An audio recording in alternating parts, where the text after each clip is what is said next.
du Seigneur. Saint le nom du Seigneur. Saint le nom du Seigneur, le Très-Haut. Saint le nom du Seigneur. Saint le nom du Seigneur. Saint le nom du Seigneur, le Très-Haut.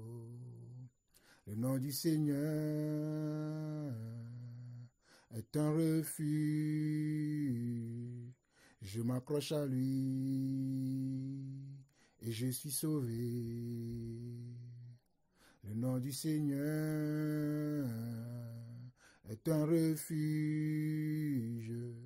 Je m'accroche à lui et je suis sauvé. Hosanna, saint le nom du Seigneur. Saint le nom du Seigneur, saint le nom du Seigneur, le Très-Haut. Saint le nom du Seigneur, saint le nom du Seigneur, saint le nom du Seigneur, le Très-Haut. Le nom du Seigneur est un refuge. Je m'accroche à lui et je suis sauvé. Le nom du Seigneur est un refuge. Je m'accroche à lui et je suis gardé. Oh, alléluia, et saint le nom du Seigneur. Saint le nom du Seigneur, saint le nom du Seigneur, le Très-Haut. Saint le nom du Seigneur, saint le nom du Seigneur, saint le nom du Seigneur, le Très-Haut. Oh, saint le nom du Seigneur, saint le nom du Seigneur, saint le nom du Seigneur, le Très-Haut. Puissant est le nom du Seigneur, puissant est le nom du Seigneur, puissant est le nom du Seigneur, le Très-Haut. Puissant est le nom du Seigneur, puissant est le nom du Seigneur, puissant est le nom du Seigneur, le Très-Haut. Puissant est le nom du Seigneur, puissant est le nom du Seigneur, puissant est le nom du Seigneur, le Très-Haut. Seigneur notre Dieu, tu es puissant. Seigneur notre Dieu, tu es saint. Seigneur notre Dieu, tu es grand. Seigneur notre Dieu, tu es redoutable. Seigneur notre Dieu, oh Papa, tu es si majestueux, tu es si miséricordieux et tu es si merveilleux. Seigneur, reçois, Seigneur Dieu, le fruit de mes lèvres qui confesse encore ta grandeur, qui élève encore, Seigneur Dieu, ce beau nom, ce grand nom, ce merveilleux nom que tu es et que tu nous as donné. Le nom de Jésus-Christ, le nom qui sauve, le nom qui guérit, le nom qui est Dieu manifesté en chair, le seul nom par lequel nous pouvons prier, le seul nom par lequel nous pouvons adorer, le seul nom par lequel nous pouvons chasser les démons, le seul nom par lequel, oh alléluia, nous pouvons nous bénir entre frères et sœurs, le seul nom par lequel, Seigneur Dieu, nous pouvons intercéder, c'est le nom de Jésus-Christ. C'est le nom le plus saint et c'est le nom le plus beau. Quel beau nom! Quel beau nom! Quel beau nom, quel précieux nom. Merci Seigneur de nous avoir révélé, Seigneur Dieu, la grandeur de ce nom. Merci Seigneur de nous avoir révélé, Seigneur Dieu, l'amour immortel, l'amour inégalable qui est au travers de ce nom. Au travers de ce nom, nous avons la joie, la paix. Nous avons toutes choses en ce nom. Nous avons la vie, le mouvement et l'être en ce nom. Nous avons la respiration dans ce nom. Nous avons la guérison dans ce nom. Nous avons la foi au travers de ce nom, le nom de Jésus-Christ. Seigneur, les mots me manquent encore aujourd'hui. Mais toi qui sondes les cœurs et les reins, je te dis encore merci pour ce moment que tu m'accordes afin que je puisse élever encore la voix pour te glorifier et t'adorer. Merci, Papa, pour ce que tu fais dans ma vie. Merci, Papa, pour ce que tu fais dans la vie de mes frères et sœurs. Et merci, Papa, pour ce que tu fais dans ton Église. L'Église que toi-même tu bâtis. L'Église invisible des hommes, mais visible pour toi et à toi seul. Merci, Père. Reçois la gloire, la louange pour des siècles des siècles. Au nom de Jésus-Christ. Amen. Frères et sœurs, vous écoutez la voix de votre frère Jean-Paul Laosson.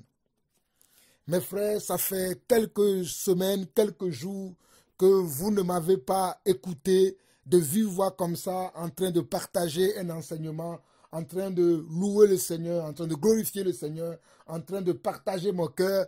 Mais il a plu à Dieu que ce samedi, le 10 novembre 2018, de me donner encore quelques consignes que je puisse parler à l'église. C'est pour cela que mes frères et sœurs, vous qui me suivez au travers de ma chaîne YouTube, vous qui me suivez au travers de WhatsApp, je vous salue tous. Je salue tous mes frères dans le monde entier. Je salue mes collègues prédicateurs de l'évangile. Je salue mes bien-aimés frères qui prient pour moi. Je salue mes bien-aimées sœurs qui prient aussi pour moi, non seulement pour moi, mais pour toute l'église. Soyez fortifiés, que la grâce du Seigneur abonde dans vos vies. Pour vous qui nous soutenez de quelque manière que ce soit, que Dieu vous bénisse au centuple pour vos dons. Nous les recevons avec un grand amour, avec un grand dévouement pour continuer l'œuvre pour laquelle Dieu nous a appelés. Mes bien-aimés, mes frères et sœurs, sachez que nous sommes vraiment des serviteurs de Dieu. Et ce qu'on attend d'un serviteur de Dieu, c'est qu'il reste fidèle. C'est qu'il reste fidèle à celui qui l'a appelé. La fidélité nous rend tellement sensibles, nous rend tellement persévérants qu'aujourd'hui, de temps en temps, nous éloignons de tous ces canaux que nous utilisons pour partager, pour propager la parole de Dieu, pour être au pied du Seigneur, pour recevoir de lui des instructions, pour recevoir de lui des conseils. Car l'homme qui parle beaucoup ne risque pas de...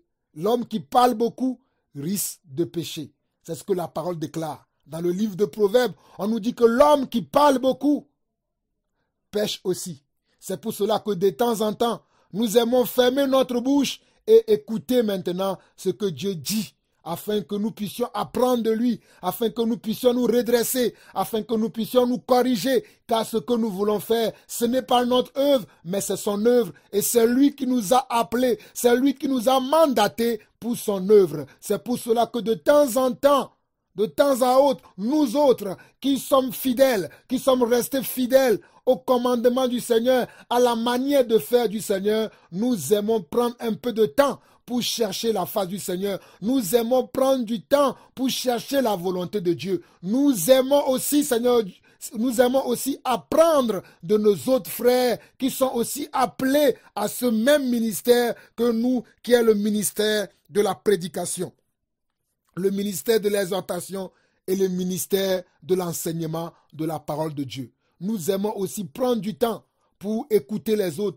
pour voir ce qui se passe dans l'église. Mes frères et sœurs, vous savez que depuis un certain moment, Dieu a mis dans mon cœur un enseignement sur Néhémie et que j'avais commencé. Je pense que nous sommes arrivés au chapitre 6 de cet enseignement ou chapitre 7, si mes souvenirs sont bons. Mais j'espère que vous-même, vous avez continué la méditation de ce livre parce que c'est dans la méditation que Dieu va vous enseigner. C'est dans la méditation que Dieu va vous parler. C'est dans la méditation que vous allez rencontrer Dieu.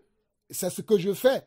Et c'est ce que je crois que vous qui me suivez, que vous faites aussi. Et je vous encourage à persévérer dans la méditation de la parole. Car la foi vient de ce qu'on entend et ce qu'on entend vient de la parole de Dieu.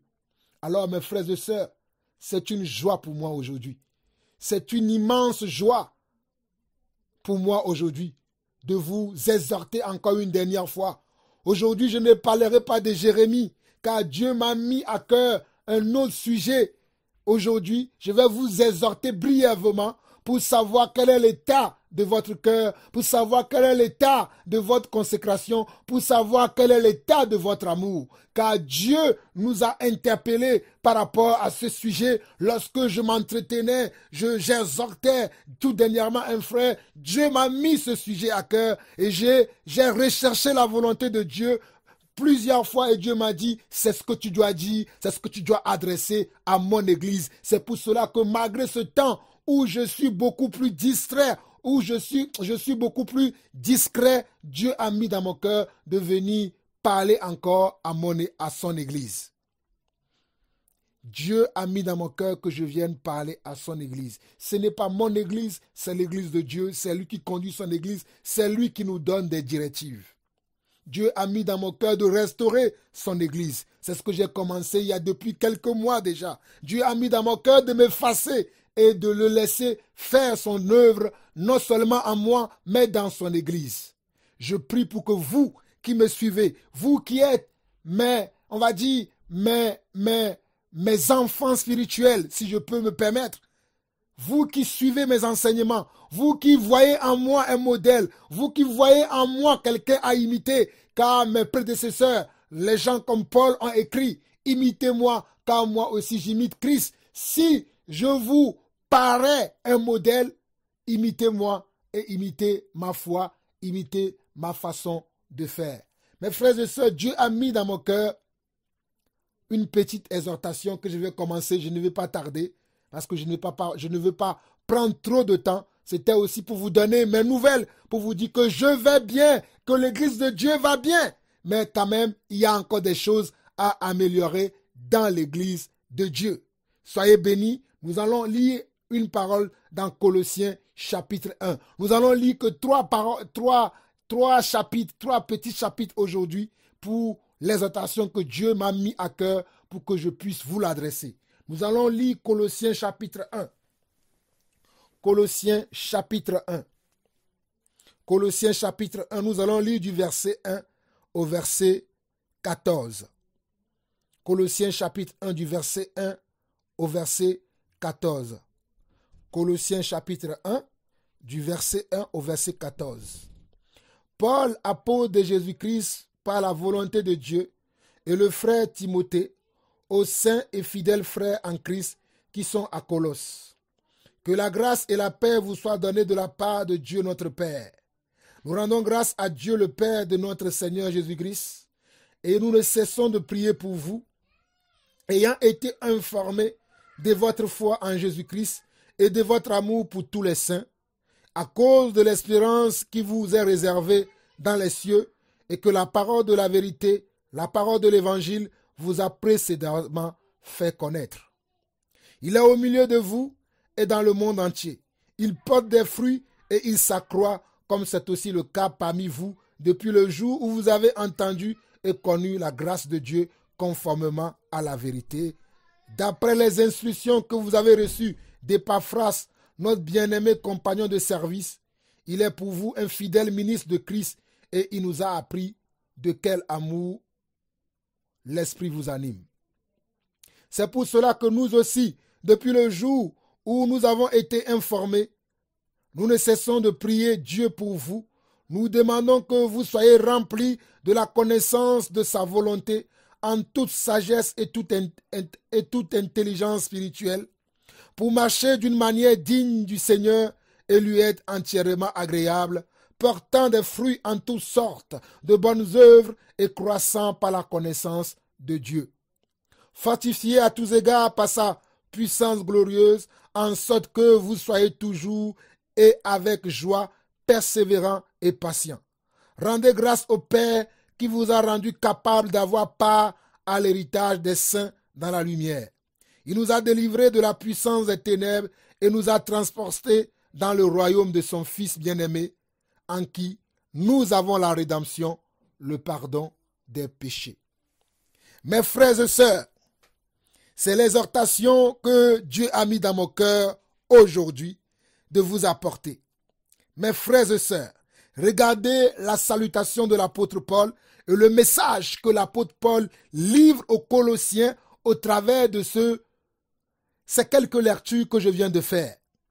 On nous fait comprendre ici, dans Colossiens chapitre 1, déjà au verset 2, on nous dit que cette lettre a été adressée par l'apôtre Paul et son bien-aimé compagnon de service Timothée aux saints et fidèles frères qui sont en Colosse.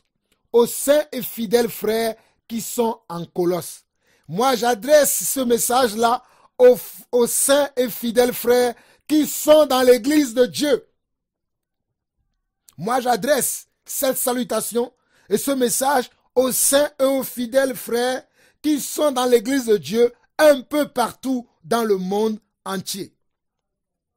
Que la grâce et la paix vous soient données de la part de Dieu notre Père. Nous rendons grâce à Dieu, le Père de notre Seigneur Jésus-Christ, et nous ne cessons de prier pour vous, ayant été informés de votre foi en Jésus-Christ et de votre amour pour tous les saints. Mes frères et sœurs, regardez le message de l'apôtre Paul. L'apôtre Paul dit qu'il ne cessait de prier comment? Pour les saints et pour les frères ayant été informés de quoi? De leur amour et de leur foi. De leur amour pour les saints et de leur foi. Mes frères et sœurs, quel est l'état de votre foi aujourd'hui? Quel est l'état de votre amour pour Dieu? Ma question aujourd'hui, pour moi-même et pour vous, c'est quel est l'état de votre foi et quel est l'état de votre amour pour les saints? Quel est l'état de votre foi? Beaucoup en ce jour, beaucoup en ce moment, en ces derniers temps, perdent la foi parce que les choses deviennent de plus en plus difficiles. La vie devient de plus en plus dure. Beaucoup perdent la foi. Beaucoup retournent dans le monde. Beaucoup retournent dans ce qu'ils ont vomi. Beaucoup retournent, oh alléluia, beaucoup retournent, alléluia, dans le monde. Beaucoup retournent à ce qu'ils ont vomi. Beaucoup retournent dans la corruption. Beaucoup retournent dans ce qu'ils ont vomi. Mes frères et sœurs, j'espère que cela n'est pas votre cas.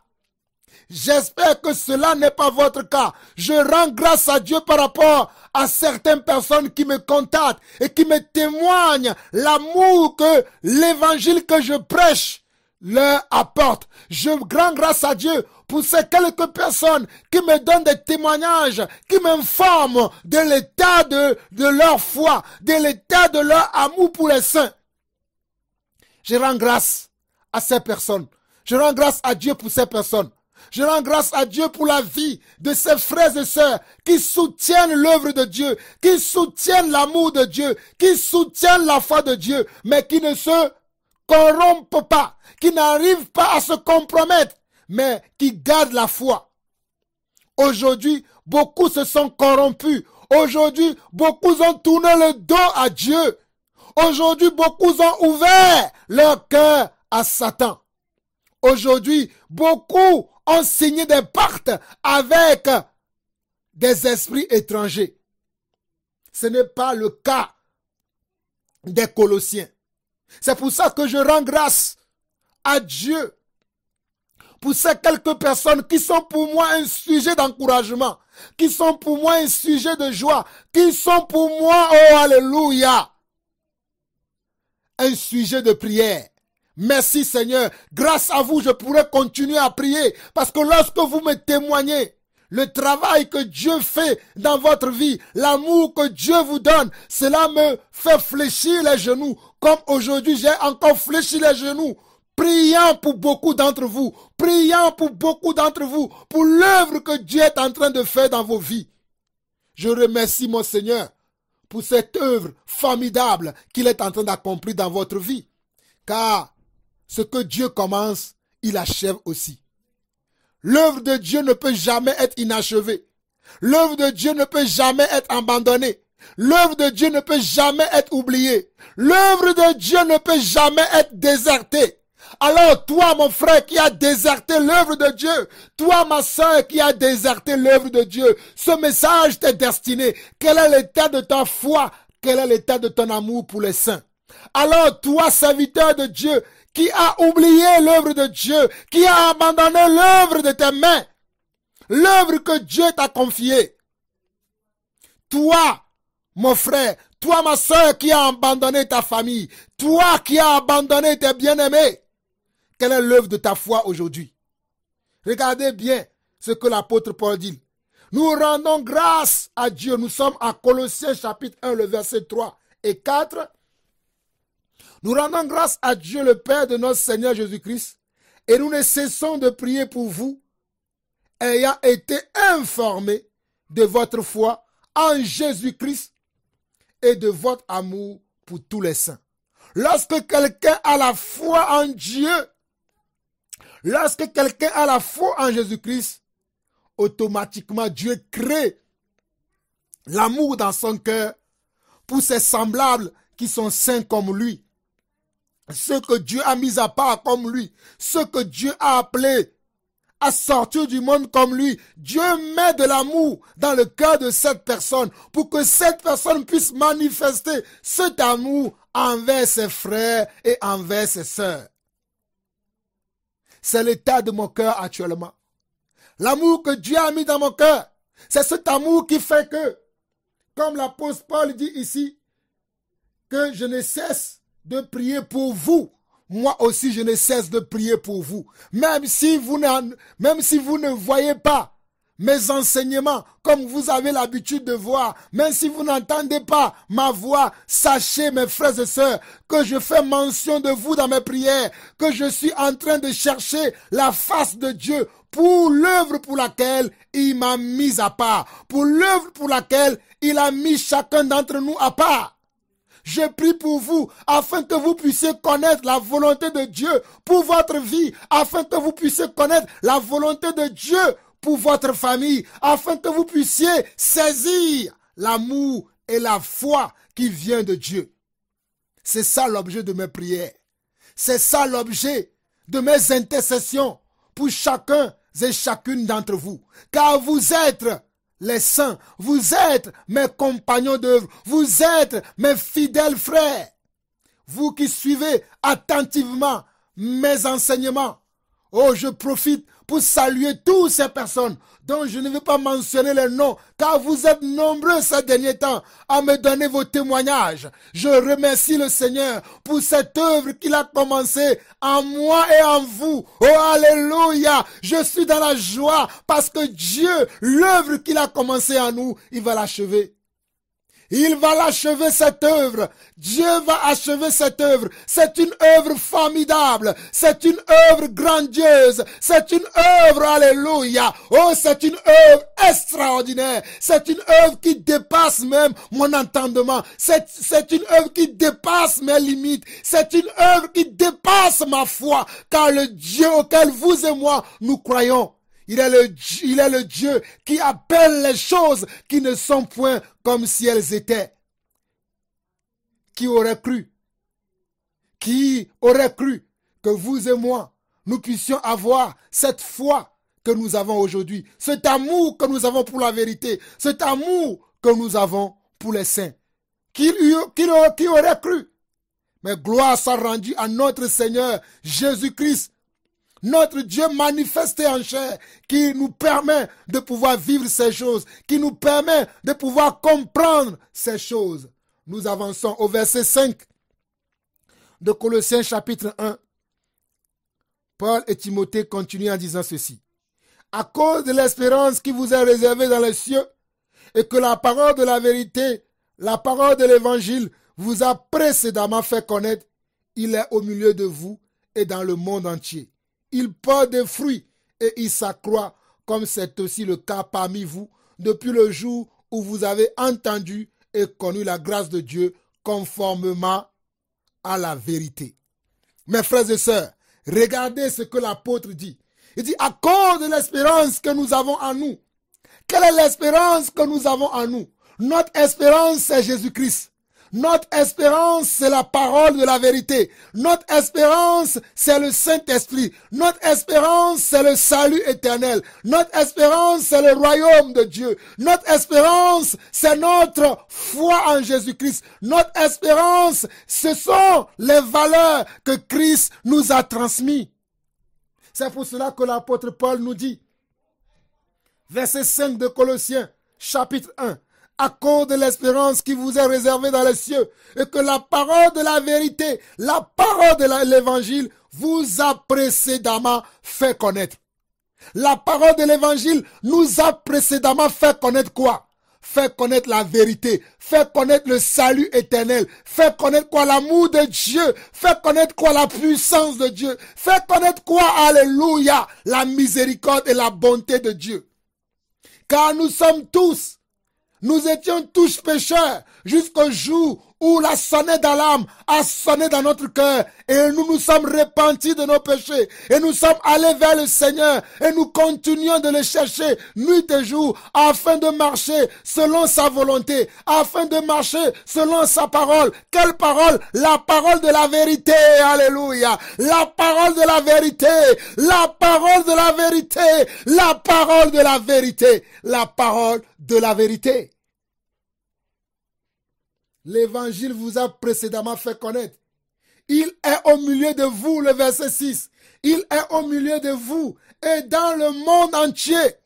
La parole de la vérité est au milieu de nous aujourd'hui. Jésus-Christ est au milieu de nous aujourd'hui. Il est vivant, il n'est pas mort. Il est là avec nous. Il nous soutient dans nos faiblesses. Il nous soutient dans nos manquements. Il nous soutient dans nos questionnements. Il nous soutient devant les montagnes, les épreuves que nous avons. Il est là, il ne nous a pas abandonnés. Nous ne sommes pas seuls. Il est avec nous.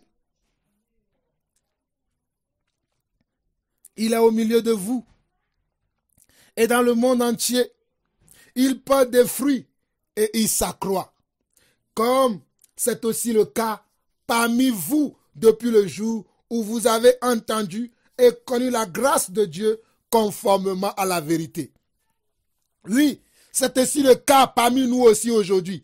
Quand je reçois les témoignages, quand j'entends les témoignages des uns et des autres, je vois réellement que la parole de Dieu, non seulement en moi porte de fruits, mais en vous aussi, elle porte de fruits. La parole de Dieu porte de fruits en vous. Et je suis dans la joie, mes frères et sœurs. Je suis dans la joie pour les quelques-uns qui m'ont donné leur témoignage, qui me parlent de leur vie, de la transformation que les enseignements que nous apportons vous ont donné. Je suis dans la joie.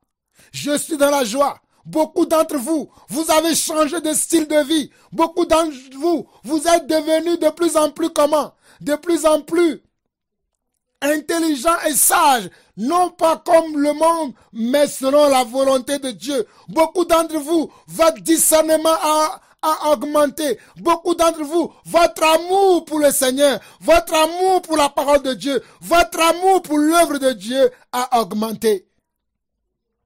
Et cela me rend encore joyeux de voir que je ne suis pas seul à rechercher ces choses, de voir que je ne suis pas seul à rechercher ces choses. Regardez ce que Paul dit, il est au milieu de vous et dans le monde, il porte des fruits et il s'accroît comme c'est aussi le cas parmi vous. Il porte des fruits.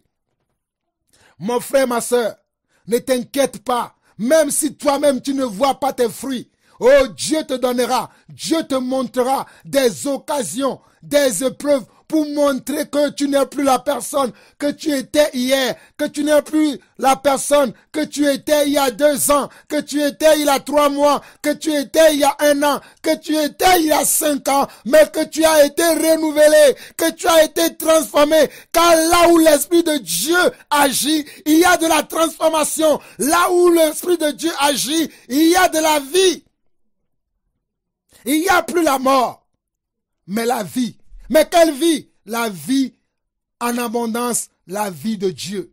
La vie qui vient de la vérité. La vie qui vient comment? De la vérité. Car Jésus-Christ est le chemin, la vérité et la vie. Et il nous donne que la vérité. Il nous donne que comment? La vie. Il nous donne que la vérité et la vie. Verset 7. D'après les instructions que vous avez reçues d'Épaphras, notre bien-aimé compagnon de service, il est parmi vous, un fidèle ministre de Christ. Regardez, c'est Épaphras qui avait apporté ces instructions aux Colossiens. Mais il est un fidèle ministre. Et ce qu'on entend d'un ministre, c'est d'être fidèle. Je me réjouis d'être fidèle dans le Seigneur. Je me réjouis de ne pas me conformer au siècle présent. Je me réjouis de ne pas chercher la gloire de ce monde. Je me réjouis de ne pas chercher à plaire aux hommes, mais de plaire à Dieu. Je me réjouis d'être un ministre différent.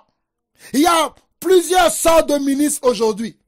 Il y a des gens qui aiment entendre les choses agréables. Ils se sont donné un foule de docteurs aujourd'hui. Mais je rends grâce à Dieu que je ne suis pas un homme manipulable. Ni un homme qui manipule les autres, mais un homme qui reçoit le message qui vient du cœur de Dieu et le transmet selon ce que Dieu m'a ordonné de transmettre. Sans faire aspersion de personne, mais de prêcher simplement le message que Dieu me donne à livrer à son Église. Je continue. Verset 9 jusqu'au verset 14 maintenant. C'est pour cela que nous aussi, depuis le jour où nous avons été informés, nous ne cessons de prier Dieu pour vous.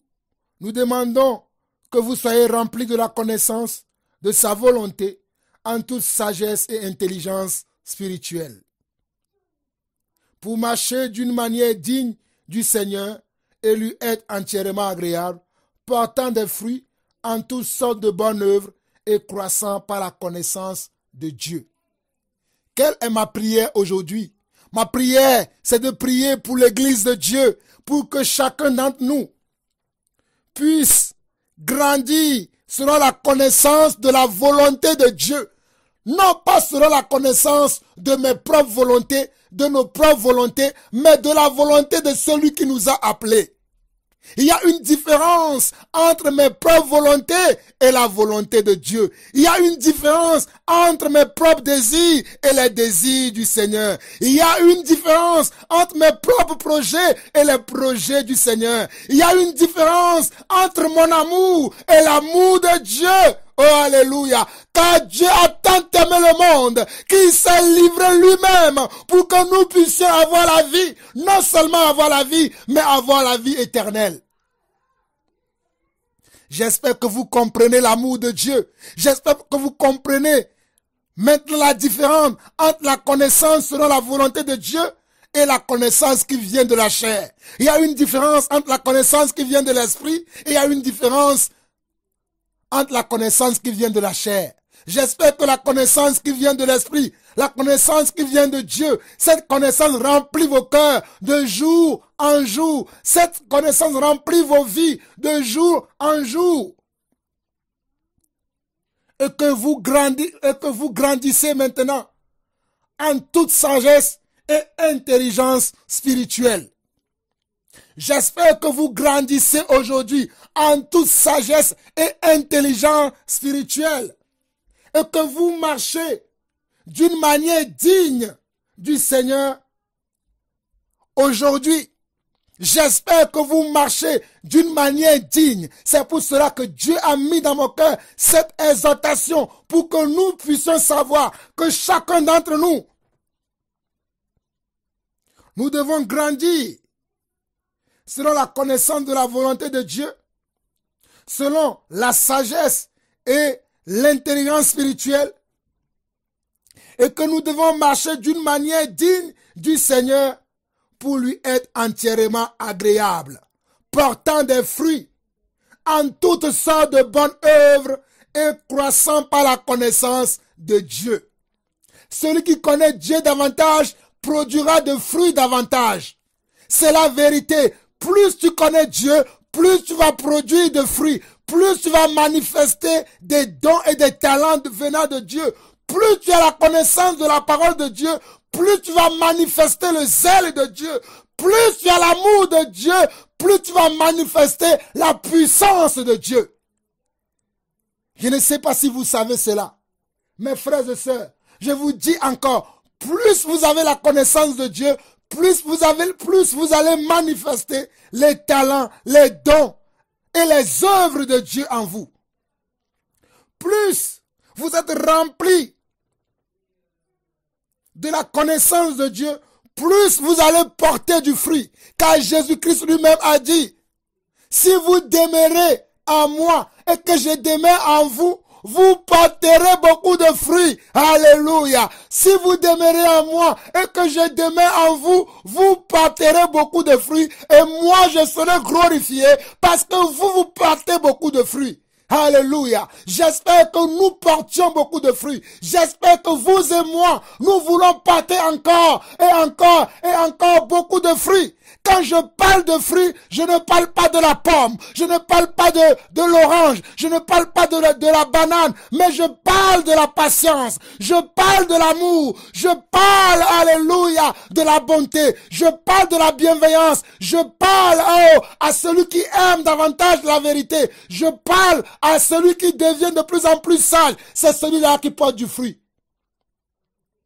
C'est de ces fruits dont il est question ici.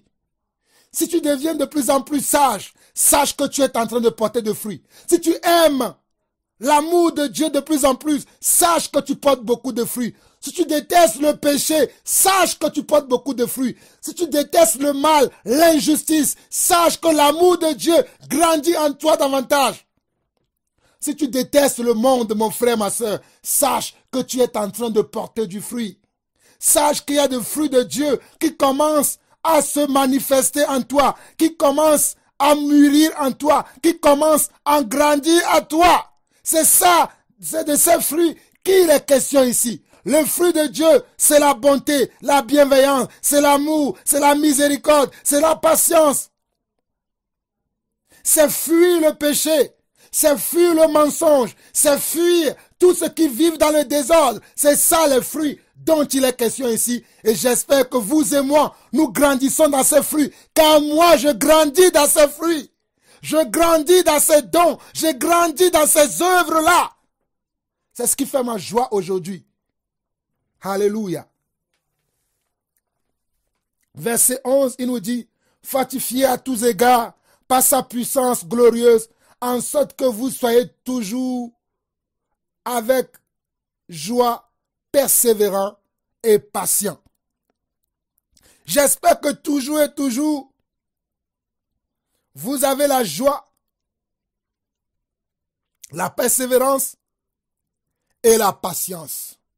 Je répète encore, j'espère que toujours et toujours, vous avez la joie, peu importe ce qu'on vous dit, peu importe les épreuves, les tribulations, les moments difficiles, les temps difficiles que vous pouvez traverser ou que nous traversons, mais que vous avez encore de la joie.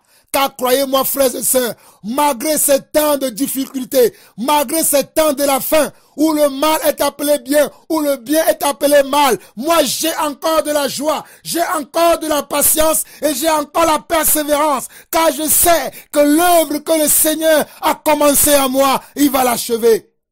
L'œuvre que Dieu a commencé dans son église, il va l'achever. L'œuvre que Dieu a commencé, le miracle de Dieu n'a pas de fin. Les miracles de Dieu n'ont pas de fin. Je crois encore que Dieu va faire des miracles dans ma propre vie et dans son église. Dieu va faire encore des miracles. Dieu va en changer encore des vies. Dieu va changer encore des situations. Dieu va changer encore des cœurs. C'est pour cela que je garde ma joie. C'est pour cela que je garde ma persévérance. Et c'est pour cela que je garde ma patience, sachant que c'est pour le salut de mon âme que Dieu permet que je puisse vivre toutes ces difficultés dans lesquelles je me retrouve aujourd'hui, malgré moi, malgré ma vie de consécration, malgré ma vie de prière, malgré ma foi, j'ai encore de l'opposition, malgré ma vie de consécration, malgré ma vie de prière, malgré ma vie de sanctification, j'ai encore de l'opposition, j'ai encore beaucoup de barrières, beaucoup de preuves qui me submergent, mais Dieu me dit, mon fils,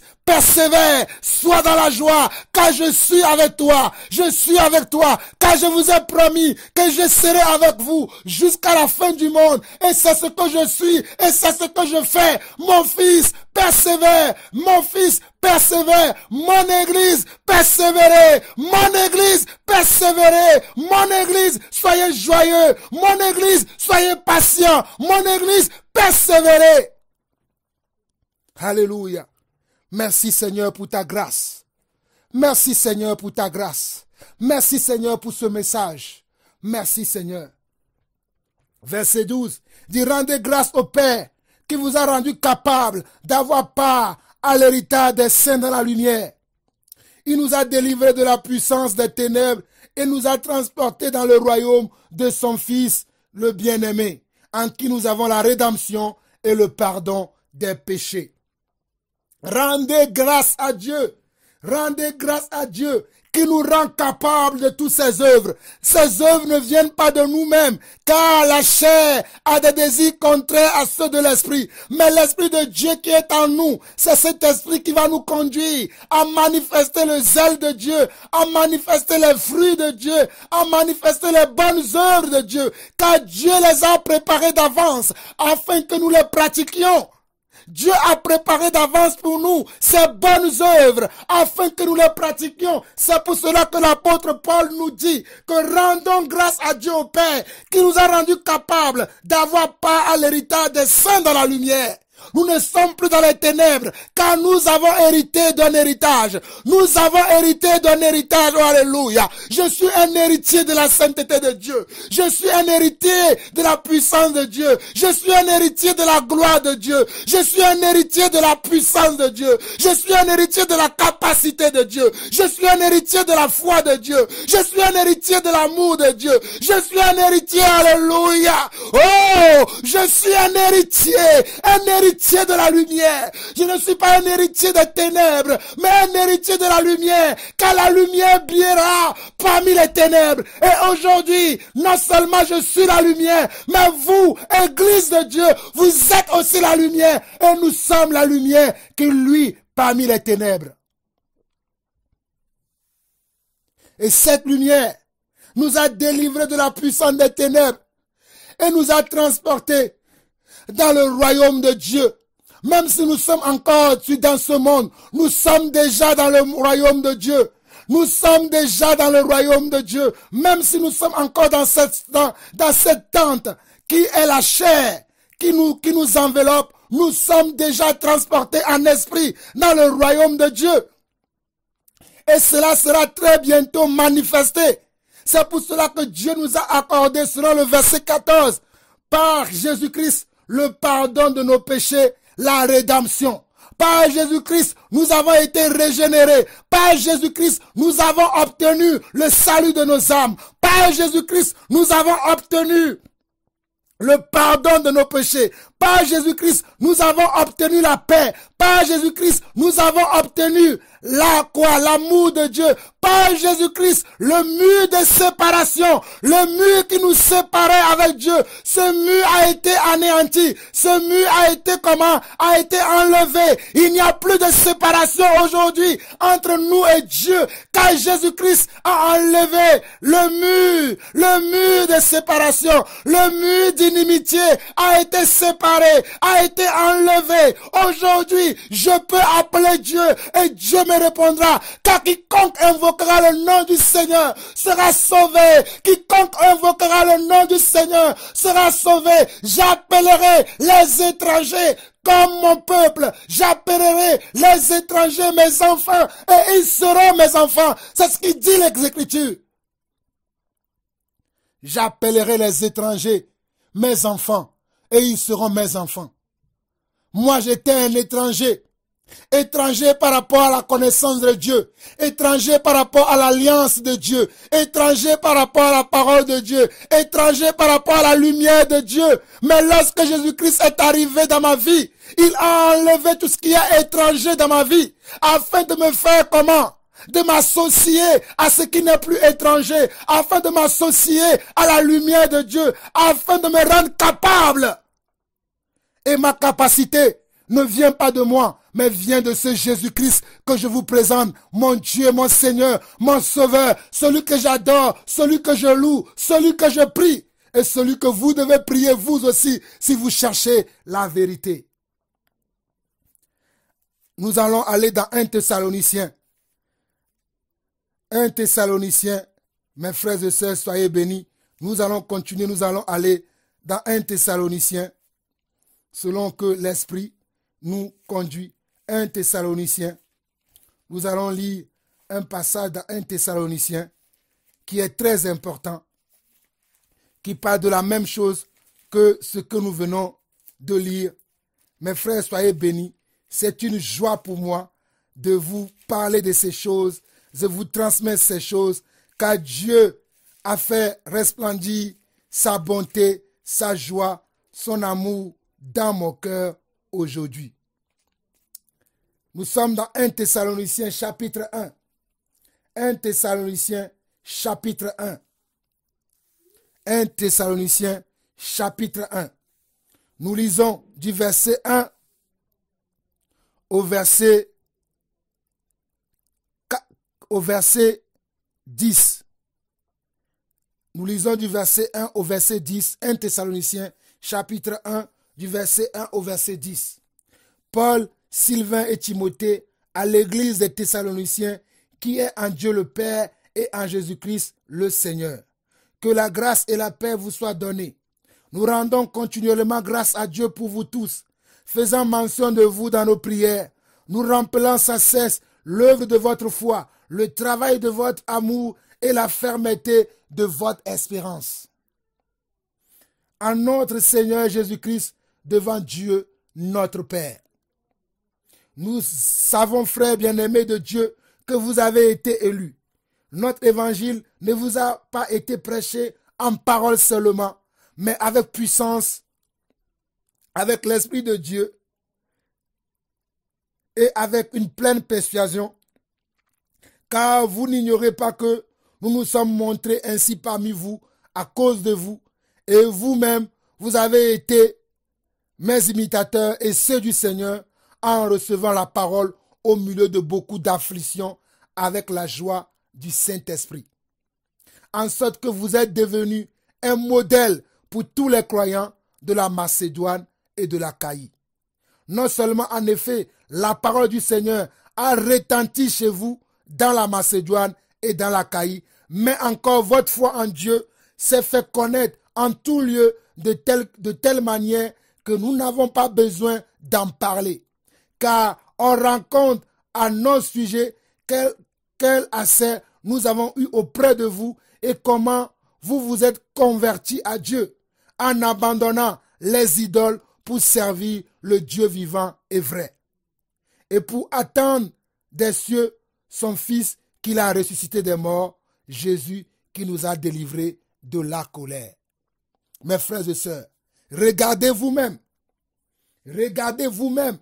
la parole de Dieu, l'amour de Dieu se dégage dans ces paroles. On a vu aussi chez les Thessaloniciens ce même amour qu'ils ont eu pour Dieu, ce même amour qu'ils ont eu pour l'évangile de la vérité, alors qu'ils ont reçu l'évangile dans beaucoup de comment, dans beaucoup d'afflictions, dans beaucoup d'épreuves. Regardez le verset 6 de 1 Thessaloniciens chapitre 1, du verset 6 au verset 10. Les Thessaloniciens ont reçu l'évangile dans beaucoup d'épreuves, dans beaucoup d'afflictions, mais ils n'ont pas abandonné. Ils sont restés fermes.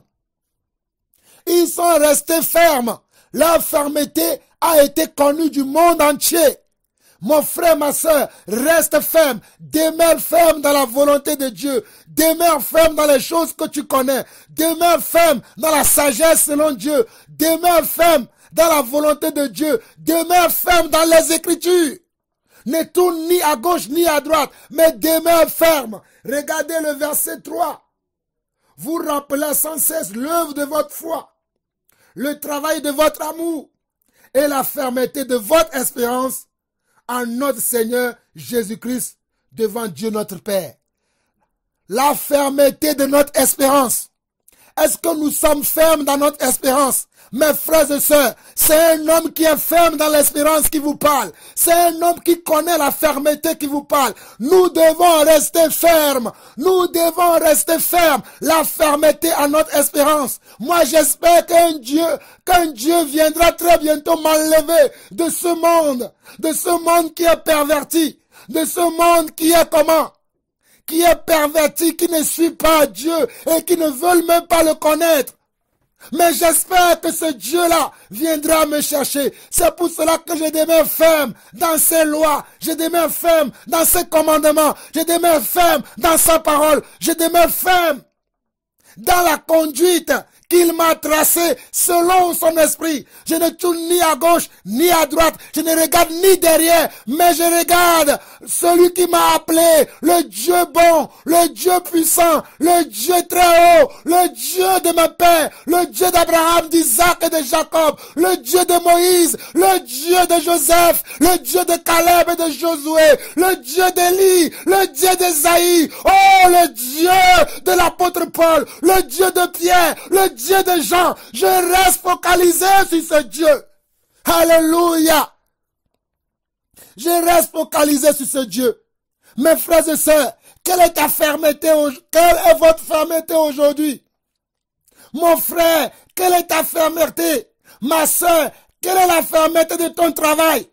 Est-ce que tu es ferme dans le travail? Est-ce que tu es ferme dans ton affermissement? Est-ce que tu es ferme dans ta consécration? Est-ce que tu es ferme dans ta marche avec le Seigneur?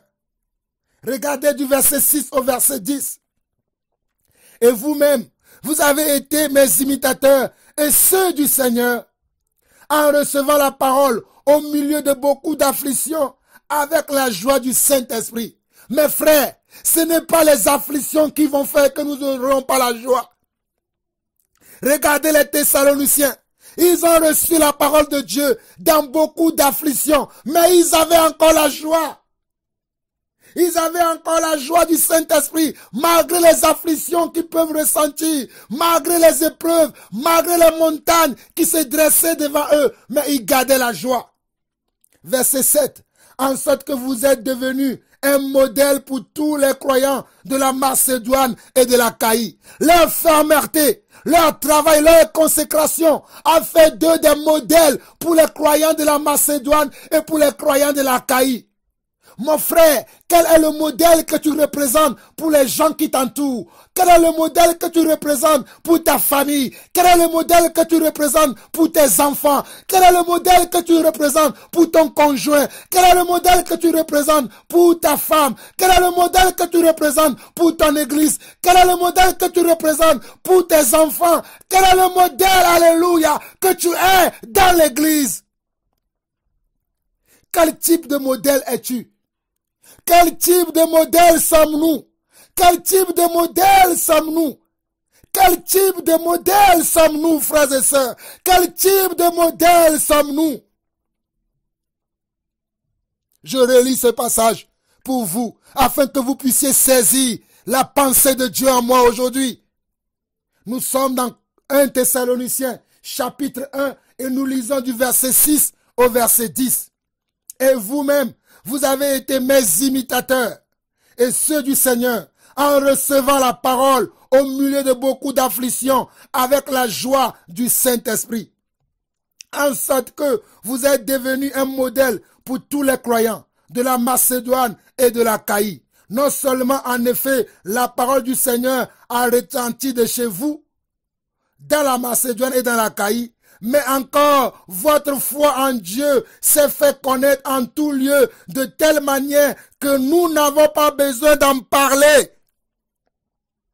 De telle manière que nous n'avons pas besoin d'en parler. Quelqu'un qui grandit dans le Seigneur, il n'a pas besoin de parler. Ça se voit à l'œil nu, ça s'entend même à distance. Ça se voit à l'œil nu et ça s'entend, ça se sent même à distance. Mes frères et sœurs, regardez comment la foi des Thessaloniciens, le modèle qu'ils étaient devenus, s'est senti même à des milliers de kilomètres, à des milliers de distances.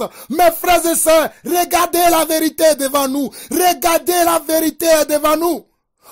Joseph, à son époque, sa foi s'est manifestée. Et au travers de lui, tout un monde a été comment? A été sauvé. Tout un monde a été sauvé par Joseph. Parce que Joseph était un homme différent, était un homme qui persévérait, était un homme qui avait toujours la joie, malgré les afflictions, malgré les épreuves qui arrivaient à notre frère Joseph, à notre prédécesseur Joseph. Joseph n'a failli en rien. Joseph est resté fidèle au Seigneur. Joseph est resté fidèle dans la marche. Joseph est resté comment? Égal à lui-même et égal à son Dieu. Il n'a pas changé de chemin. Il n'a pas retourné à ce qu'il a vomi. Il n'est pas retourné dans le monde. Il n'est pas retourné dans les bassesses. Il n'est pas retourné dans la compromission. Il n'est pas retourné dans le mensonge. Il n'est pas retourné dans l'hypocrisie. Il n'est pas retourné dans ce qui n'est pas de la volonté de Dieu. Il a demeuré. Il est resté fidèle à Dieu. Jusqu'aujourd'hui, nous parlons encore de Joseph. Jusqu'aujourd'hui, nous parlons encore de ce monsieur. Nous parlons encore de ce jeune homme, Joseph. Mais toi, qu'est-ce que tu fais? Regarde les Thessaloniciens. Au modèle, ils ont su comprendre cela. Ils ont compris cela. Ils sont devenus des modèles pour les églises de la Macédoine et de l'Achaïe à cause de leur foi, à cause de leur consécration, à cause de leur amour pour le Seigneur. Mais toi et moi, que faisons-nous? Que faisons-nous? Ils n'avaient même plus besoin de parler de ce qu'ils vivaient, mais ils étaient tellement consacrés au Seigneur que leur parfum était l'odeur de Christ. Leur parfum était l'odeur de Christ. Et même à des milliers de kilomètres, les gens sentaient cela. Mes frères et sœurs, je dois sentir quel est l'état de votre cœur. Je dois sentir l'odeur de Christ en vous. Pour l'instant, il y a que quelques-uns. Il y a que quelques-uns que je sens cela. Mais vous les autres, réveillez-vous. Mais vous les autres, réveillez-vous. Église de Dieu, réveillez-vous. Vous devez sentir le parfum de Jésus-Christ. Vous devez sentir l'odeur de Jésus-Christ. Celui qui vend du poisson, sans le poisson. Celui qui vend un parfum, sans le parfum. Mais si vous êtes des vendeurs de Dieu, ceux qui vendent le royaume de Dieu, ceux qui représentent le royaume de Dieu, comment, pourquoi vous ne sentez pas le royaume de Dieu? Pourquoi l'odeur qui sort de vous, l'odeur que vous dégagez, est encore l'odeur de mort? Dégagez plutôt une odeur de vie. Dégagez plutôt une odeur de vie et non une odeur de mort. Votre odeur doit être différente, mes frères et sœurs. Mes frères et sœurs. Vos odeurs doivent être différentes. Regardez ce que l'Esprit a fait au travers de l'église des Thessaloniciens. Je vous relis encore ce passage, afin que vous compreniez le message que Dieu a mis dans mon cœur, pour réveiller l'église, pour encourager les uns et les autres, pour encourager, pour fortifier, pour réconforter, pour exhorter. Ce message vient pour exhorter, pour fortifier, pour encourager. Alléluia. 1 Thessaloniciens chapitre 1, le verset 6 au verset 10. Et vous-même, vous avez été mes imitateurs et ceux du Seigneur, en recevant la parole au milieu de beaucoup d'afflictions, avec la joie du Saint-Esprit, en sorte que vous êtes devenus un modèle pour tous les croyants de la Macédoine et de l'Achaïe. Non seulement, en effet, la parole du Seigneur a retenti de chez vous, dans la Macédoine et dans l'Achaïe, mais encore, votre foi en Dieu s'est fait connaître en tout lieu. Votre foi en Dieu s'est fait connaître en tout lieu, de telle manière que nous n'avons pas besoin d'en parler. Oh, alléluia. Je bénis Dieu pour l'église des Thessaloniciens. Je bénis Dieu pour l'église de la Macédoine et de l'Achaïe. Regardez, le verset 8. Non seulement, en effet, la parole du Seigneur a retenti de chez vous, dans la Macédoine et dans l'Achaïe, mais encore, votre foi en Dieu s'est fait connaître en tout lieu, de telle manière que nous n'avons pas besoin d'en parler. De telle manière que nous n'avons pas besoin d'en parler. Car on raconte à nos sujets quel accès nous avons eu auprès de vous et comment vous vous êtes convertis à Dieu en abandonnant les idoles pour servir le Dieu vivant et vrai. Regardez les Macédoniens, regardez, oh, alléluia, les disciples d'Achaïe. Ils ont abandonné les idoles de leur cœur, ils ont abandonné les idoles de leur vie, ils ont abandonné les vices qu'ils avaient dans leur vie. Toi, mon frère, toi, ma soeur, quelle est l'idole que tu as abandonnée? Quelle est l'idole que tu as laissé tomber? Ton travail peut être ton idole. Oh, ton conjoint peut être ton idole. Tes enfants peuvent être ton idole. Oh, alléluia, tes biens que tu possèdes peuvent être tes idoles. Oh, alléluia. ce marché que tu veux entreprendre peut devenir ton idole.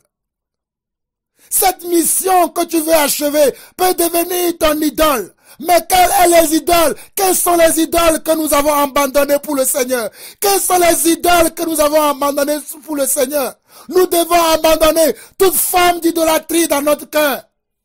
Je vous dis bien, un travail peut devenir ton idole. Même un projet que tu as à cœur peut devenir ton idole. Mais que fais-tu de Dieu? Que fais-tu de Dieu? Que fais-tu de l'amour de Dieu? Regarde les Macédoniens. 1 Thessaloniciens, chapitre 1, le verset 9.